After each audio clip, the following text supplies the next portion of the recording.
Hi students. Next see here the constant k value in terms of the epsilon, which is permittivity. Actually what we call the permittivity wherever we keep the charge. While finding the Coulomb's force, where we keep the charge, that depends on the permittivity of the medium, which is epsilon. This epsilon is always equivalent to epsilon naught into epsilon r, where epsilon r is the relativity of the medium for air and vacuum. Whenever you are taking vacuum and air, this epsilon r is always equivalent to 1. So epsilon becomes only epsilon naught. This epsilon naught is equivalent to 8.854 into 10 to the power minus 12. This k value is given in terms of epsilon, which is 1 by 4 pi epsilon.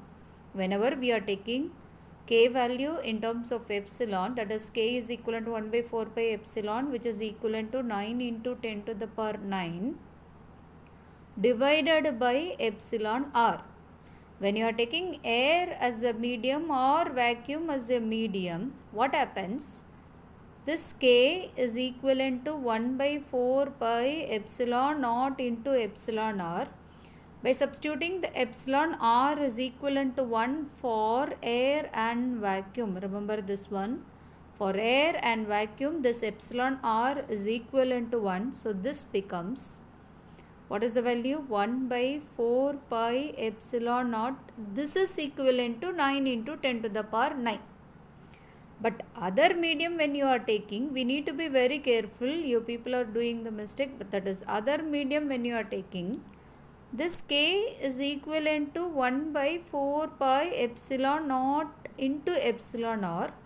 This 1 by 4 pi epsilon naught value we know, which is equivalent to 9 into 10 to the power 9 divided by epsilon r you need to take whenever you are using a other medium. When you keep the charge in the other medium like alcohol, water, kerosene, it may be of anything.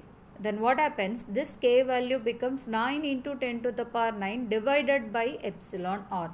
Only for air and vacuum, that is equivalent to 1 by 4 pi epsilon naught, because epsilon r is equivalent to 1. That constant is equivalent to 9 into 10 to the power 9. But other medium when you are taking, you need to take the k value is 9 into 10 to the power 9 divided by epsilon r. So if you are equating with respect to the force value, F air, that air or vacuum can be given as 9 into 10 to the power 9 q square by r square.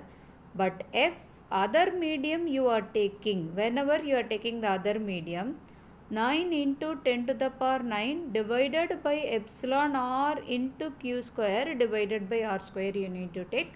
This epsilon naught is a constant which is equal to 8.854 into 10 to the power minus 12, and this k value is equivalent to 9 into 10 to the power 9 for air or vacuum. Whenever you are taking the other medium, you need to divide it by epsilon r, and we need to be very careful related to the epsilon r for other medium will be always greater than 1. This is also very important. Epsilon r will be always greater than 1. So what we can conclude, whenever you are finding the force in air or medium, that will be greater than the force whenever this charge is kept in the other medium. This is very, very important. As I am dividing it by epsilon r, the force value gets reduced whenever you keep the charge in the other medium. Thank you.